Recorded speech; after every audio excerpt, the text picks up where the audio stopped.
Hello friends, welcome to a new topic today. In NEET PG 2020, sorry 2013, a question is asked about spongiosis involves which layer? It is stratum spinosum. Then there are many skin conditions which involve different layers of the skin. So before we learn about the different skin layers, different skin conditions. So I would like to talk about the different layers which are present and the different conditions associated with it. So the topmost layer, if you see, the topmost layer is keratin first. Keratin, because if you see, skin is stratified squamous epithelium.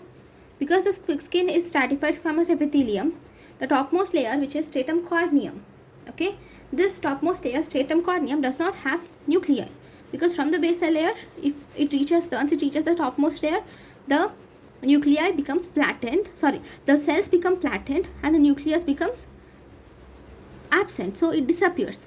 Okay, so this is stratum corneum, where there is no nucleus, it is just the keratin pigment which is abundantly present. This is the topmost layer. So once you cross stratum corneum, there is one loose layer which is present, where you won't see much of the cells. It is a loose layer which is stratum lucidum. Okay, this stratum lucidum is mostly present in the palms and soles. It is not present in other parts of the body. Okay, so that is stratum lucidum. After stratum lucidum, there is stratum granulosum. If you see, this is a granular layer which has keratohyalin. Granules are present, odorant bodies are present in this layer. So this is stratum granulosum. Okay, so once you have this is stratum granulosum. Okay, once you have this, has lots of granules, and there will be also nuclei will be present.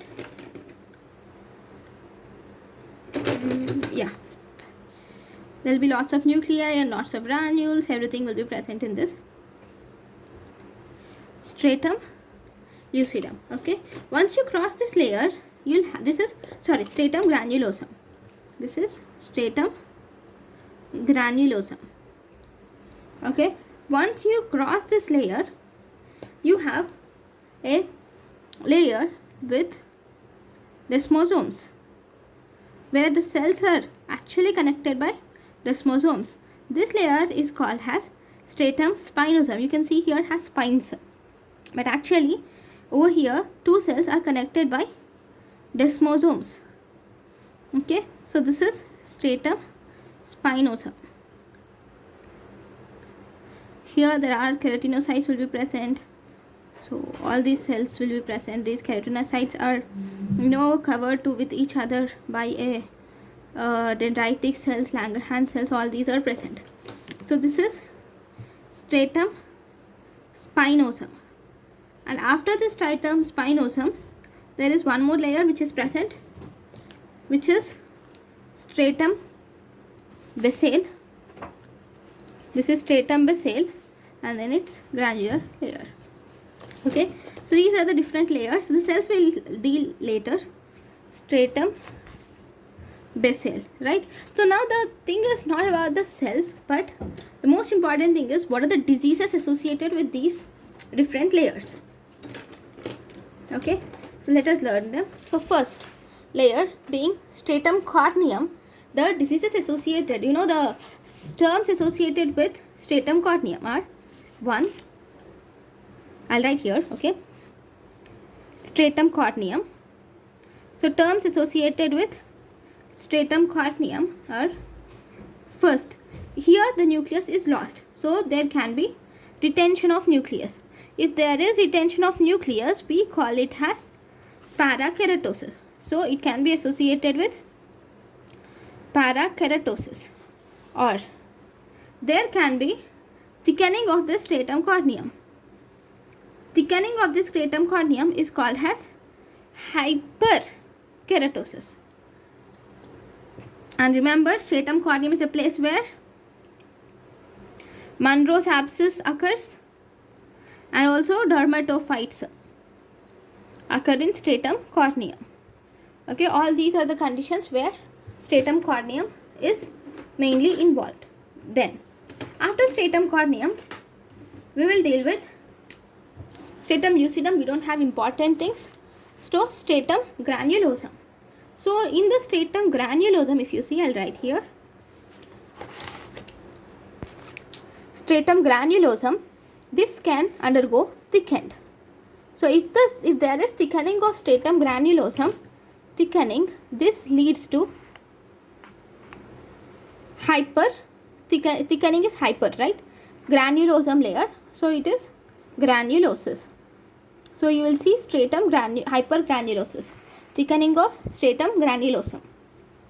Then, the conditions associated with stratum spinosum.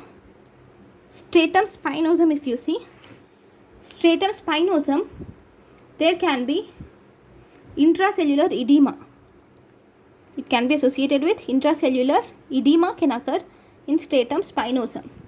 This is called as spongiosis. Okay. There is one more thing which can occur. There can be thickening can occur. Thickening of stratum spinosum is called as acanthosis. Thickening of stratum spinosum is called as acanthosis. So these are the different things which can occur in stratum spinosum. Finally, stratum basale. Okay, if you see stratum basale, in stratum basale there can be intracellular edema of keratinocytes. Okay, with this intracellular edema, here in spongiosis, I forgot, this is intercellular edema. Spongiosis is intercellular edema that occurs in stratum spinosum. In stratum basale there is intracellular edema. This intracellular edema in stratum basale occurs in, is also called as ballooning. Okay, and these are the different things which occur. So let me just summarize it in a minute. So if you see, we have stratum corneum, which is the topmost layer, followed by stratum lucidum, stratum granulosum, stratum spinosum, stratum basale. Stratum corneum diseases include parakeratosis, retention of nucleus, and hyperkeratosis, which is thickened stratum corneum, whereas there can be Monroe's abscess and dermatophytes. Then stratum granulosum, thickening of stratum granulosum is called as hypergranulosis. Thickening of stratum spinosum is called as acanthosis, and intercellular edema, that is in between the cells, that is called as spongiosis. These both occur in stratum spinosum. In stratum basale, intracellular edema occurs between the keratinocytes, and this is called as ballooning. So I would like to show all these changes in the picture. Okay, so in stratum corneum there can be presence of nucleus, that is called as parakeratosis. This is parakeratosis, and thickening, this we can't show it, and there can be some abscesses. So this is Monroe's abscess. Okay, then in granulosum there can be thickening, hyperkeratosis. Here in spinosum there can be intercellular edema. If you see, it is between the cells, there can be edema. Whereas in basale, in the cell you have intracellular edema. This is the difference. Here there is intracellular edema, here there is intercellular edema. So these are the different things that occur in the cell. Thank you.